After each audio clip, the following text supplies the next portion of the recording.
Hi everyone, welcome to in this video. In this video, I would like to explain about fundamental theorem of arithmetic. Fundamental theorem of arithmetic, there is two concept is there.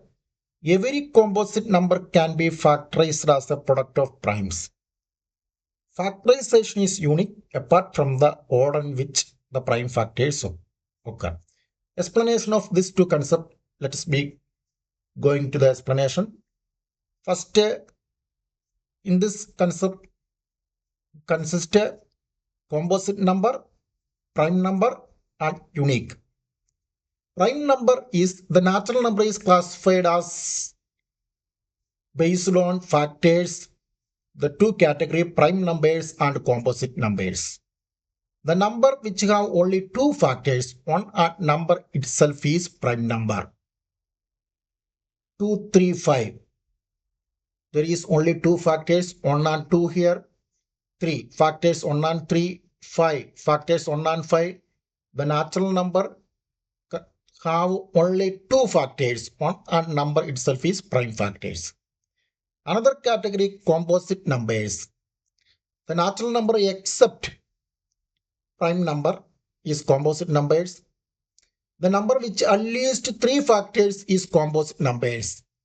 4 which have three factors, 1, 2 and 4. 6 there, 4 factors is there, 1, 2, 3 and 6.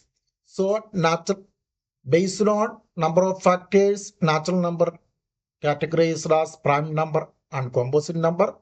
Prime number have only two factors, one and number itself. Composite numbers at least three factors. The theorem says every composite number can be factorized as a product of primes. Here 6 is composite number, factorized as 2 into 3. 6 is composite number, 2 and 3 are prime numbers.